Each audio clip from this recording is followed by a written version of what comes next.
નવા બ્લોગમાં આપનું સ્વાગત છે।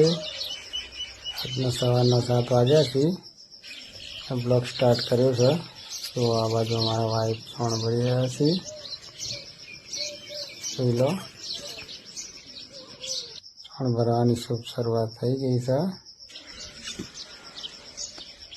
આ બાજુ અમારી બધી ભેંસો જો સોન ભરવાનું ચાલુ છે। સોન ભરીને અમારે જવાનું છે રાયડો વાઢવા। તો ફાઇનલી અમે રાયડો વાઢવા નીકળી ગયા છીએ ટ્રેક્ટર લઈને। આ બાજુ અમારે ટ્રોલી, થ્રેસર, કટર, પેણી અમે નીકળી ગયા છીએ। અને આગળ આવે છે રસ્તામાં અમારે તળાવ। જો તળાવનું લોકેશન તમને બતાવીશું, સરસ મજાનું।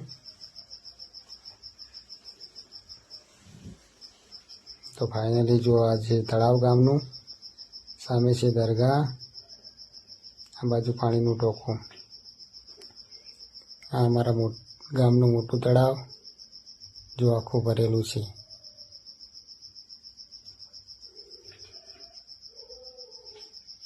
તો ફાઇનલી અમે રાયડો વાઢવા નીકળી ગયા છીએ।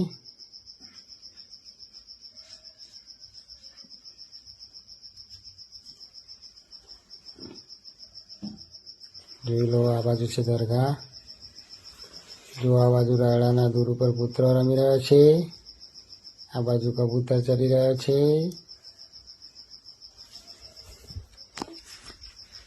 તો ફાઇનલી અમે ખેતરમાં પોકવા આવી ગયા છીએ।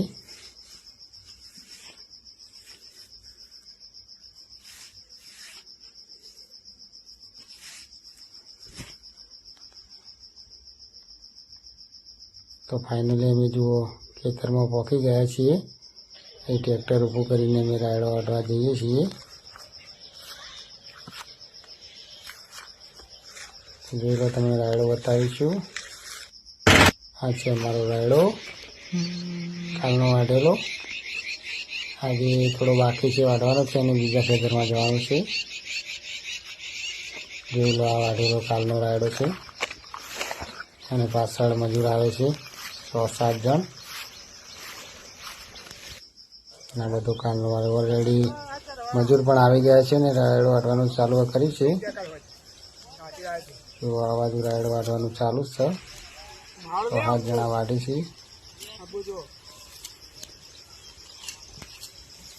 ફાઇનલી અમારે 10 વાગ્યા છે અને નાસ્તાનો ટાઈમ થઈ ગયો છે। તો બધા બેઠા છે આરામ કરવા। જોઈ લો, ફાઇનલી નાસ્તાની તૈયારી છે।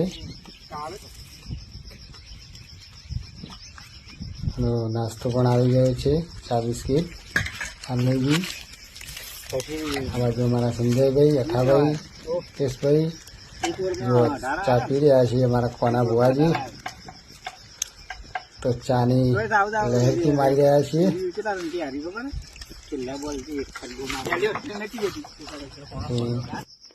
જો અમે પછી રાયડો કાઢવા નીકળ્યા હતા।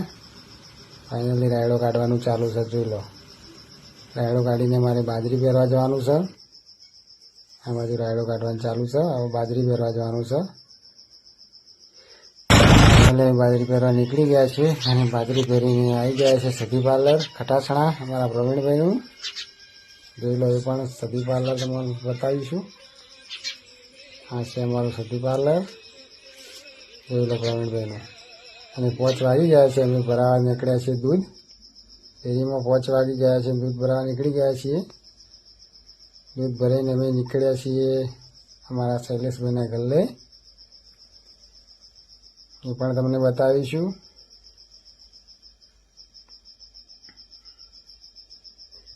દૂધ ઓલરેડી ભરાઈ દીધું છે અને ગલ્લે નીકળ્યા છીએ। જુઓ, ગલ્લા પણ પહોંચી ગયા છીએ। તો બ્લોગ તમને કેવો લાગ્યો? સારો લાગ્યો તો કોમેન્ટ કરજો, લાઈક કરજો અને ફોલો કરજો। જય માતાજી।